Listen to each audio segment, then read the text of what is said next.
මම ගියේ ගෙදර ළඟම තියෙන දහම් පාසලට. මං ආසම තැන. ආසම වෙන්න හේතු ගොඩක් තිබුණා. අපිට නීති රීති තිබුණේ නෑ. ආව නැති ළමයි ලියුම් ගේන්න ඕනෙත් නෑ. කීයට ආවත් අපිට කවුරුත් බනින්නෙත් නෑ. ඒ හින්දා අපි කවදාවත් යන්නේ නැතුව හිටියේ නෑ. ඒ මදිවට උදේ පාන්දරම යනවා. ලොකු හාමුදුරුවෝ පව් බලාගෙන ඉන්නවා. උදේ පාන්දරම ගියාම දහම් පාසල පටන් ගන්නකල් අපිට කරන්න ගොඩාක් වැඩ තිබුණා. අපි මීට කලින් උන්න පණ්ඩිත හාමුදුරුවන්ගේ සොහොන ගාව වාඩි වෙලා ඉස්කෝලේ වෙච්ච දේවල් දොඩවනවා. මීට කලින් හිටපු උන්නාන්සේ කිව්වට ආච්චිවත් දන්නේ උන්නාන්සේ කවුද කියලා. අවුරුදු 300ක්වත් එහාදී ඉන්නේති. ඒ හින්දා අපි කවදාවත් සොහොනට ඇත්තටම නම් බය වුණේ නැහැ. ඒත් බය වෙන සෙල්ලම කරන දාට ඔන්න පණ්ඩිත හාමුදුරුවෝ වඩිනෝ කියලා ගාල කඩාගෙන දුවනවා. පෙලක් දාට අපි අහල පහල ගෙවල් ගාන යනවා මල් කඩන්න. සමිතියේ දාට නම් රම්‍යගේ සානිකාගේ වැඩේම සින්දු පුරුදු වෙන එක. සමිතිය දවසේදී අන්තිමේදී අද දවසට නියමිත වැඩ කටයුතු අවසానයි කියන වෙලාව එනවා. ඒ වෙලාව තමයි අපි ආසම වෙලාව. දැන් කැමති කෙනෙක් ඉන්නවා නම් ඉස්සරහට ඇවිත් සින්දුවක් කතාවක් කරන්න පුළුවන්. ආව් ඒ තමයි රම්‍ය සින්දු කියන වෙලාව. රම්‍ය මොකක් හරි සින්දුවක් කියනවා. බොහොම ස්තුතියි. ආයේ තව කවුරු හරි ඉදිරිපත් වෙනවද? රම්‍ය ආපහු යනවා. ආයේ තව සින්දුවක් කියනවා. ආයින්ද ගන්නවා. ආයි ස්තුති කරනවා. ආය යනවා. අපිට අප්පුඩි ගහලා ඉවරයක් නැහැ. දන්නෝ බුදුන්ගේ නම් වරදින්නෙම නැහැ. ඒකේ තියෙනවා සිරි ධර්ම ස්කන්ධා කියලා කැලක්. ඕක කියන වෙලාවට ළමයි ඔක්කොම සිරි ධර්ම දිහා බලනවා. එයාගේ මුළු නම ලහිරු සිරි ධර්ම. ඒ වෙලාවට ළමයි ඔක්කොම hina වෙනවා. සිරි ධර්ම විතරක් බුම්බ ගන්නවා. ඉතින් ඔය වගේ උදේ පාන්දරක අපි සින්දු පාඩම් කර කර ඉන්නකොට සිරි ධර්ම ආවා. ආයෙ කිව්වොත් කට තලනවා කිව්වා. රම්‍ය ආයෙක කිව්වේ නෑ. වෙන සින්දු නැතිව රම්‍යයට කියන්න. ඒ වුණාට ළමයි ඔක්කොම අර ළමයට සිරි ධර්මස් කියනම කියන්න ගත්තා. දවසක් අපේ දහම් පාසලේ තෑගි උත්සවයක් තියන්න ලෑස්ති වුණා. ගෑනු ළමයි පාර ටීචර්යි ලොකු හාමුදුරුවෝයි අපිට කතා කරලා කිව්වා අපිටත් තෑගි තියනවා කියලා. අපිට හරිම සන්තෝසයි. දහම් පාසල ඇරෙන වෙලාවට කියන යෝවද තම්පවත් කියාගන්න බැරි වුණා. මං ගිය ගමන් ආච්චි වෙහෙව්වා. ආච්චියේ මගේ තෑගි උත්සවයට එන්න ඕනේ ඈ. බෝරිච්චි හැට්ටේ ඇඳලා නාගුණ වැල නම් ගේන්න එපා. ඕන් මං තෑගි ගන්න වෙලාවෙම අල්ලලාච්චි නිදාගනි. මට බෑ ආයෙ තෑගි ගන්න. එදා හැන්දෑව තමා හැන්දෑව. ආච්චි හිතුවනවා මෙහිදුවනවා පිටි කොටනවා. අම්මත් ටිකක් ගරු පස්ස පාදයි. මන්නම් අම්මේ ඔය જાති හදන්න දන්නේ නෑනේ. මං එයාට කිව්වා එනකොට කේක් එකක් අරන් එන්න කියලා. අම්මා ආච්චිට හුරතල් වුණා. ඔව් ඉතින් කට රතු කරන්න ඉගෙන ගත්තා මදයි. ළමෙක් ශිල්ප ශාස්ත්‍ර දිනල එනකොට කේක් කෑල්ලක් දීපුවම ඇද්ද? උපෝපන් જાති. එදා තාත්තා මා දිහා බලාගෙනමයි ගෙට ආවේ. මගේ නිකට ඇල්ලුවා, කම්මුල ඇල්ලුවා. මට තාත්තා ගානේ ඇලිස් බෑන්ඩ් එකකුත් ගෙනත් තිබුණා. එදා සාලෙට වෙලා ආච්චි මගේ අත් දෙක තැව්වා. සප්පීතියෝ විවච්චන්තු කියා. අම්මා ගාත දන්නේ නෑනේ. ඉතින් වැඳගෙන හිටියා. අන්තිමේට තෑගි උත්සවයේ දවස උදා වුණා. ඉතින් තෑගි උත්සවය පටන් ගත්තා. අපි බණශාලාවේ පේලියට ඉඳගෙන හිටියා. ලවුඩ් ස්පීකරේ නිසා ළඟම හිටිය කෙනා කියන දෙයක්වත් ඇහුන්නේ නැහැ. ඒකෙන් බුද්දං සරණං ගච්ඡාමි සින්දු ඕසෙට යනවා. අම්මයි තාත්තයි ඉස්සරහින්ම හිටියා. තාත්තා කැමරාව අතේම තියාගෙන. ඒක හේමපාල ලොකු තාත්තගේ කැමරාව. තාත්තගේ එකට වඩා හොඳට වදින නිසා ඒක එල්ලගෙන ආවේ. තාත්තා ගාව පුටුවේ කවුරුත් ඉඳගත්තේ නැහැ. එයා ලොක්ෙක්නේ. අම්මා නම් කටේ පාට කාලා කොණ්ඩේ උඩට අල්ලලා ලස්සන ගෙඩියක් බැඳලා තාත්තු පන්තිනියට ගෙනාපු නිල් පාට සාරියක් ඇඳලා පාලි භාෂාව ළමයි ගොඩකගේ නම් කිව්වා ළමයි ලස්සන්ට ළමා සාරිය ඇඳගෙන ඇවිත්. මට ලස්සන බලලා ඉවරයක් නෑ. රම්‍යත් ලස්සනයි. ළමයි තෑගි ගන්නකොට අපි ඇත්තේ වෙනකල් අප්පුලි ගැහුවා. ළමයි තෑගි ගන්න ගානේ ෆොටෝකාරයෙක් ෆොටෝ ගැහුවා. දැන් අභිධර්මය. තවත් තෑගි. බුද්ධ චරිත, ශාසන ඉතිහාසය. අපේ තාත්තා පුටුවේ එහාට මෙහාට ඇඹරෙනවා. ඉවසීමක් නෑනේ. ඔන්න ඔය වෙලාවේ ටීචර් අපිට පැත්තකට කතා කළා. මට පොඩි තිගැස්මක් ආවා. මට තෑගි නැතිවවත්ද? මේ බීම අල්ලන්න පුතාලා. ටීචර් බීම වීදුරු තියපු ට්‍රේ එක අපිට දුන්නා. ටීචර් අපිට තෑගි තියනවා නේද? සානිකා ඒ ඇස්සෙම ඇහුවා. ඔව් ඇඳුම් වල හලා ගන්න හැම එපා. මට නම් පුදුම සන්තෝෂයක්. අපි hina වෙවි බීම ඇල්ලුවා. මට බීම අල්ලන්න තාත්තින්න පේලිය ලැබුණේ නැහැ. මං දැක්කා අම්මා පාට වෙනස් වෙන පංගලි රෝස මලක් වගේ ඉන්නවා. ටිකක් සුදු මැලි වෙලා. ඒ සුදු මැලි පාටත් ලස්සනයි. ඔන්න අන්තිමට අපේ නම් කියපි. මල් ගෙනේම. මං නැග්ගා ස්ටේජ් එකට. මට හිප් හිප් හුරේ කියලා කෑ ගහන්න හිතුණා. හැබැයි මං සංවර වුණා. මේ දහම් පාසලනේ. අපිට තෑග්ගට ලැබිලා තිබුණේ මල් කූඩ. තව හොඳට මල් ගේන්න. අපි බණ ශාලාවස් පස් කරලා ගෙදර යනකොට අම්මයි තාත්තයි ගෙදර ගිහින් පුරු දෙකට වැටිලා ඉන්නවා. මූණු දෙකනේ බලන්න වටින්නේ. හරියට වැලයක් අත බෑවිලා වගේ. ඕහෝ මේගොල්ලන්ට ඉහළ පෙළේ තෑග්ගක් ඕන වෙලා. ආච්චි නම් යස කූඩේ කිව්වා. ඊට පස්සේ අපි දහම් පාසල් ගියේ ඒ කූඩ වලට මල් අරගෙන. සර්කස් කණ්ඩායම එනකොට අපි හිටියේ ගේට්ටුව ගාව එක රොත්තට. අපි හිතුවා පෝතකයෝ හැටියට අපිට සැලියුට් ගහන්න කියයි කියලා. ඒ වුණාට සර්කස් කාරයා ඒගොල්ලොන්ගේ පාඩුවේ ශාලාව පැත්තට ගියා. හරියට කිසිම සර්කස් එකක් දන්නේ නැහැ වගේ. සානිකා සර්කස් දන්නවද? මං ඇහුවා. සානිකා දෙපැත්තට ඔළුව වැනුවා. මං දන්නවා පිනුම් ගහන්න. පිනුම් ගහන එක සර්කස් එකක් යා. පිනුම් ගහන්න කාට බැරිද? මට ඔළුවෙන් හිට ගන්නත් පුළුවන්. සානිකා පැන්නා. ඔන්න පණ්ඩිතාච්චි ඔය වෙලාවට තමා මට සානිකා එක්ක තරහ යන්නේ. අපේ ටීචර් කියනවා සානිකා හරි පණ්ඩිතයි කියලා. පිනුම් ගහන්න කාට බැරිද කියන්නේ? අපේ ගෙදර නම් මට විතරයි පිනුම් ගහන්න පුළුවන්. ආච්චිට නම් පිනුම් කියලා මෙලෝ හසරක් බෑ. මං ඇඳේ පිනුම් ගහනකොට අම්මයි ආච්චි කොච්චර අප්පුඩි ගහනවද? මම දවසක සානිකාවම ගහලා පෙන්නන්නම්කො පිනුමක්. එතකොට ඉඳීනේ කටවහගෙන. ඉස්කෝලේදී මේ වගේ සංදර්ශන නාට්‍ය බලන්න අපි විඳවන්නේ ඉස්සෙල්ලම පුටු පේලියක්, ඊට පස්සේ ලියන මේස, ඊටත් පස්සේ ලියන මේසුඩ පුටු තියලා. අපි කතා වෙලා හිටියේ කොහොම හරි ලියන මේසුඩ තියෙන පුටු වලට පැනගන්න. එක දවසක් නම් නාට්‍යයක් බලන්න ගිහින් මිතිලයි මොනිකයි ඒ පුටුවකට අඬු වෙලා ටීචර් හොඳටම බැන්නා. විශේෂකාරියෝ මේවල නැග්ගොත් අතපය කඩෙන් ගේන්න වෙයි. බහිනා කියලා. ඊට පස්සේ ළමෙක් මිතිලට විශේෂකාරි කිව්වා කියලා මිතිල ඒ ළමයට හොඳටම ගැහුවා. ප්‍රින්සිපල් ගාවට මිතිල වරන් ගියා. අපි දෙන්න කතා වුණේ විශේෂ පෙන්නන්න නැතුව හිමීට ගිහින් ඉඳගන්න. ඒ වුණාට සානිකාගේ වැඩේ නිසා මට එපාම වුණා. මං සානිකා ගාවත් ඉඳගන්න ගියේ නෑ. සානිකා මගෙන් අතින් අදිද්දිත් මං ගිහින් ලියන මේසෙ උඩින් ඉඳගත්තා.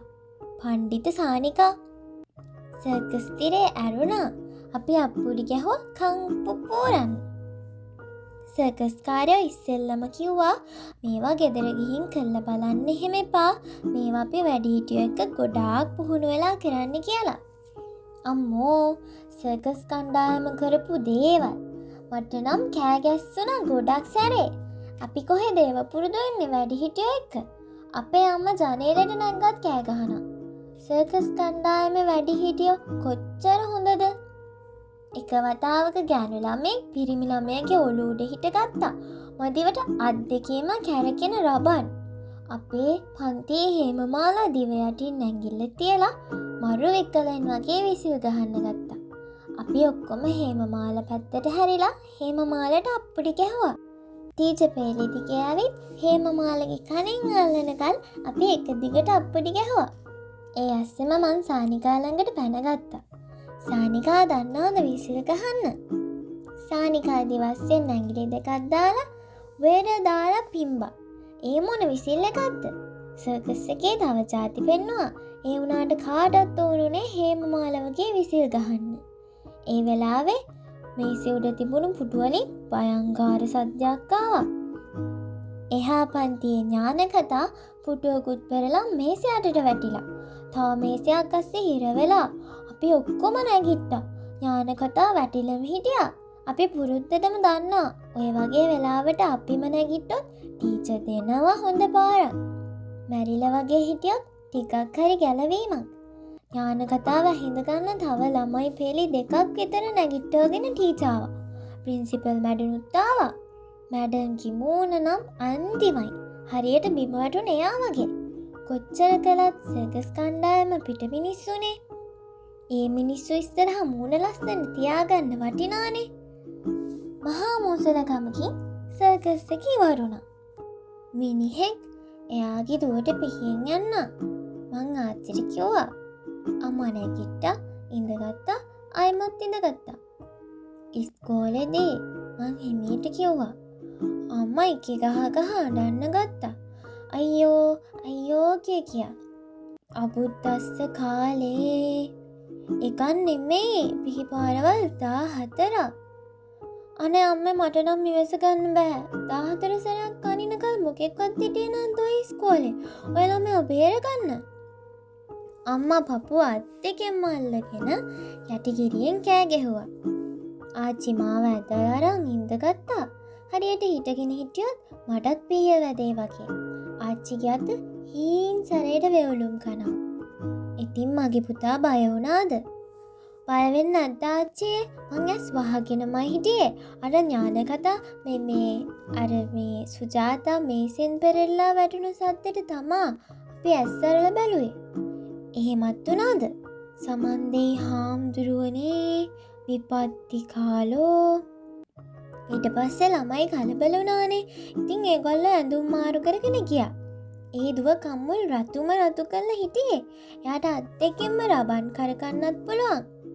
අම්මා ඔලුව උස්සලා බැලුවා. හාන්සි පුටුවට කඩාගෙන වැටුණා. හැන්දෑ වෙනකල්ම ඇඬුවා. තාත්තෙන් ඔන්න මෙන්න කියලා තෙද්දි නැගිටලා මුන්නත් හොදන් පූසි වගේ හිටියා. හරියට ඇඬුවේ මං වගේ. මං නිදාගන්න යනකොට මට ඇහුණා දෙන්න කැකිරි බලනවා. පියානුමක් ගැන කියා. සර්කස් කාරයෝ මොනවා කිව්වත් මං හොරෙන් ආච්චිට කරලා පෙන්නුවා. ඒගොල්ලෝ කර සමහර දේවල්. ආච්චි නම් හැම එකටම අප්පුඩි ගැහුවා. මගේ පුතා නටුමක් නටන දාටනේ මං හයියෙන්ම අප්පුඩි ගහන්නේ කිව්වා. ඕක කියලා සුමානයක්වත් ගියේ නෑ. උදේ රැස්වීමේදී කිව්වා නිවාඩු දෙන්න කලින් කොන්සර්ට් එකක් තියෙනවා කියලා. හැම ළමයම සහභාගී වෙන්න ඕනෙලු. අපි රෝන් ගාලා hina වුණා. සිමෙන්ති විතරක් බඩ රිදෙනවා කියලා බිමටම පාත් වුණා. ඔයිට කලින් දෙපාරක්ම නාට්‍ය පුරුදු කරන්න යනකොට සිමෙන්තිට බඩේ කැක්කුමක් හැදිලා ඔහොමම ඉඳගත්තා. ඒ දෙපාරම ටීචර් කිව්වා ඔයා හොරලෙට කියලා. පුදුමේ කියන්නේ එහෙම කියලා බැන්නම සිමෙන්තිට හොඳ වෙනවා. ඒත් එයා නටන්නේ නැහැ. මේ කොන්සර්ට් එක බලන්න අම්මලත් එනවලු. ඉන්ස්පෙක්ටරුත් එනවලු. අම්මලා නම් මොකද ළමයිගේ නටුම් දන්නානේ. ඒ හින්දා ඉස්කෝලේ නම තියලා නටන්න හොඳට ප්‍රැක්ටිස් කරන්නලු. ඉතින් අපේ ටීචර් උදේම ප්‍රැක්ටිස් කරන්න පටන් ගත්තා. ඒ ඇස්සේ ගණිතය. දැන් ගණිතයද ප්‍රධාන කොන්සර්ට් එකද? අපිට ඔය දෙකම එකවර කරන්න බෑනේ. එහෙමනම් ගණන් ටීචර්ටම කොන්සර්ට් එකත් කරගන්න කිව්වම ඉවරයිනේ. සයිමන්ට කානුවක මීටර් 2ක් කපන්න පැය 7ක් ගත වේ. ජේමිස්ට මීටර් 2ක් කපන්න. වේවැලෙන් මේසෙට ගහන සද්දෙට මං ටීචර් දිහා බැලුවා. මොන ලෝකෙද ඉන්නේ? සයිමන්ට පැය කීයක් යනවද? මං හිටගත්තා. අපේ ගෙදර නම් කානු කපන්නේ සීනක්කු බාස්. සයිමන් ටීචර්ගේ කවුරුණත් ආච්චි නම් බත්ත පලාත එන්න දෙන්න. සයිමන් පැය 4න් කොහෙද එච්චර කපන්නේ? එහෙනම් සයිමන් විට ගන්න නැතුව ඇති.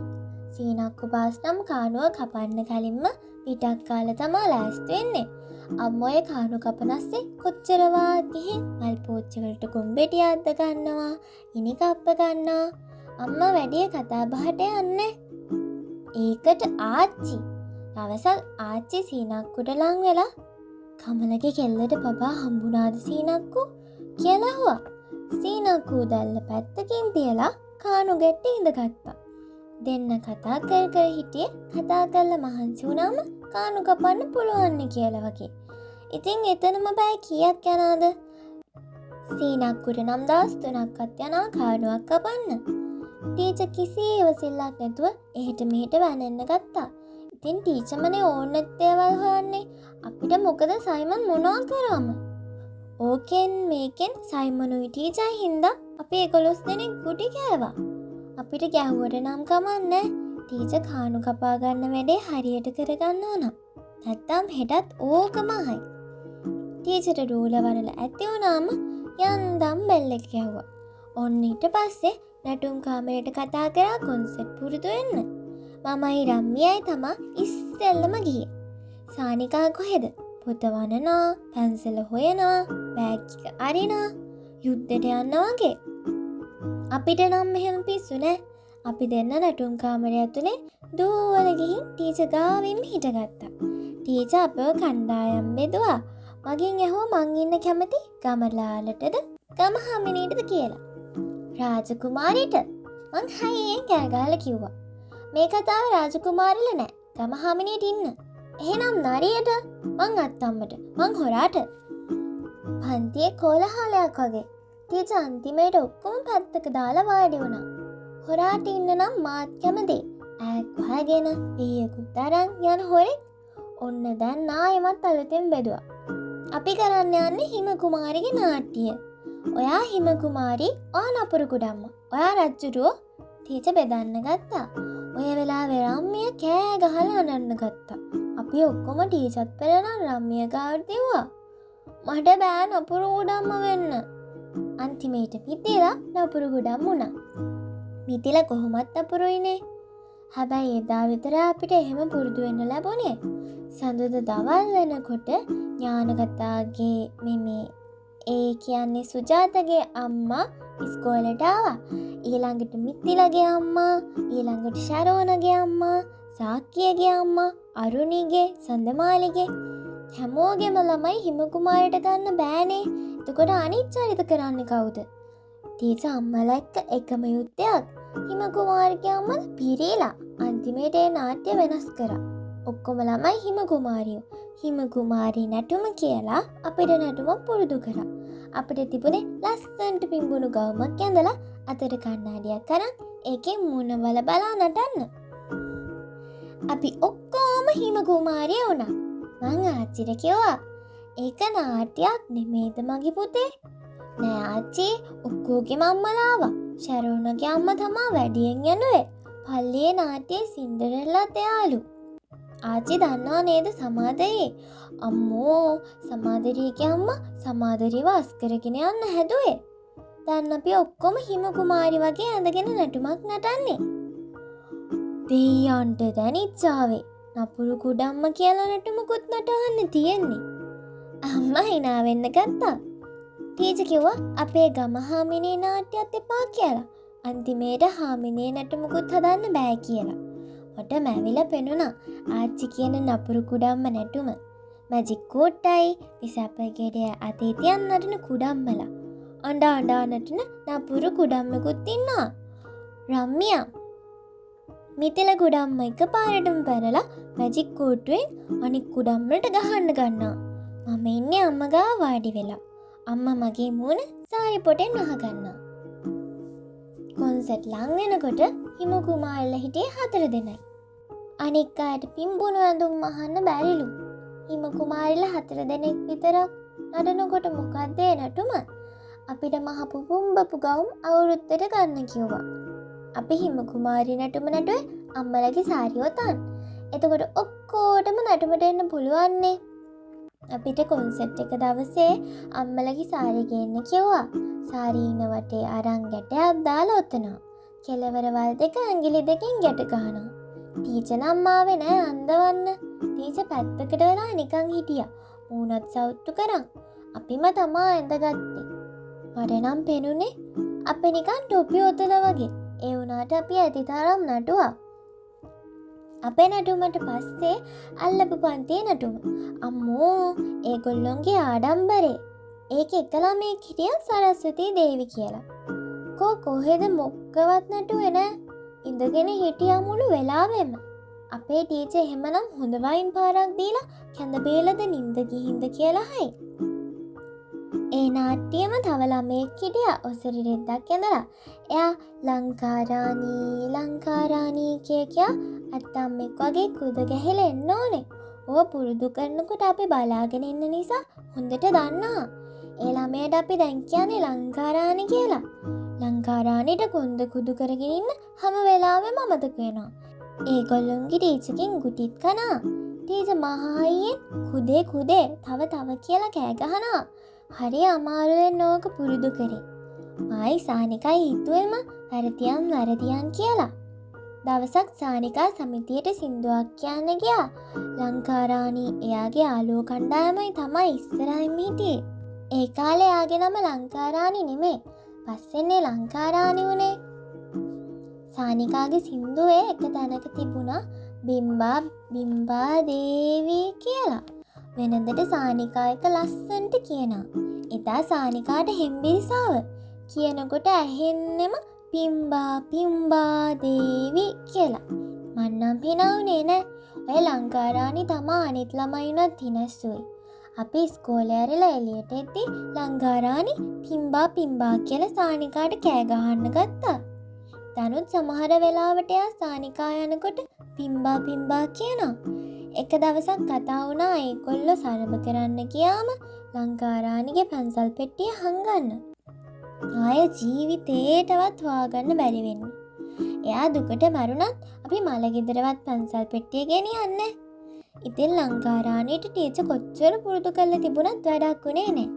අපි දෙන්නගේ මන්තරයටද කොහෙද කුදු වෙලා ඉන්න අමතකුණා. ලංකාරාණී හොඳටම කෙලින් වෙලා නටනවා. ටීචර් තිරේට මුවා වෙලා අතින් නැමිලා කුදේ කියනවා. ලංකාරාණීට කොච්චර පිස්සු වැහිලද කිව්වත් ටීචර් දිහා බලාගෙන එතනම නැවතුණා. ඊට පස්සේ නවත්තපු තැන මතකත් නෑ. කුදේ මතකත් නෑ. හරියට මීමැස්සෙක් වගේ එහෙට මෙහෙට පනින්න ගත්තා.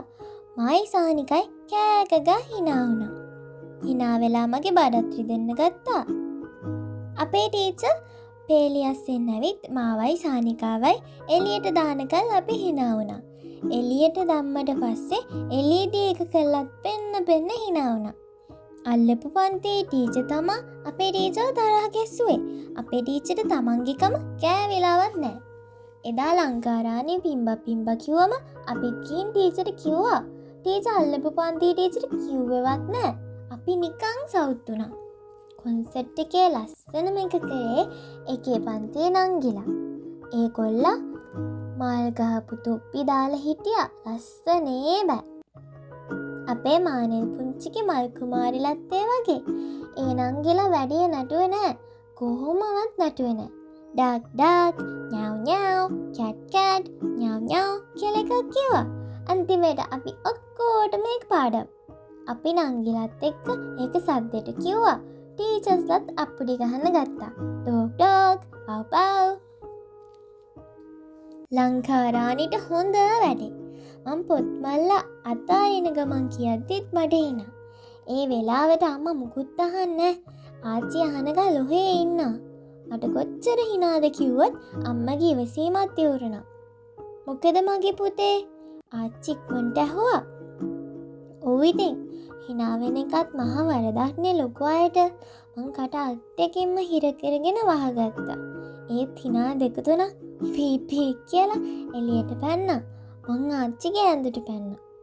ආච්චි කොන්සර්ට් එකේදී ලංකාරාණීට හොඳටම වැරදුනා. ටීචර් කොන්ද කියද්දි ඩාං ඩොං තරකිට තාන් අම්මා කෙලින් වුණා. ස්ටේජ් එකේදී ළමයෙකුට වැරදෙන එක hina වෙන්න දෙයක්ද? අම්මා ඇහුවේ අම්මා ජීවිතේට hina වෙලා නෑ වගේ.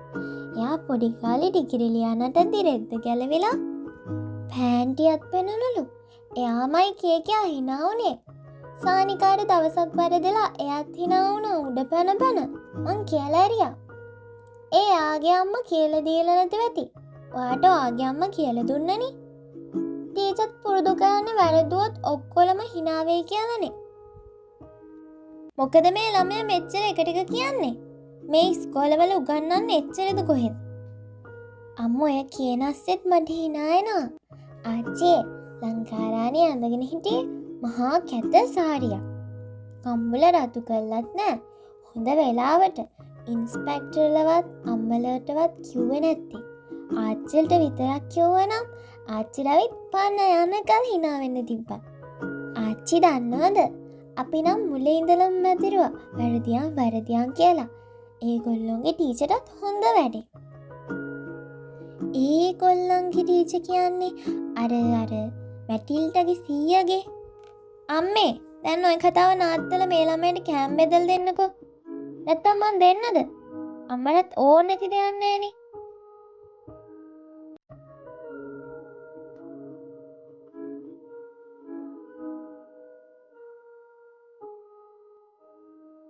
පාට 4 අරන් මන්ට එන්නම්. එතකන් බයි සුමින් සතුටින් ඉන්න. Thank you for listening.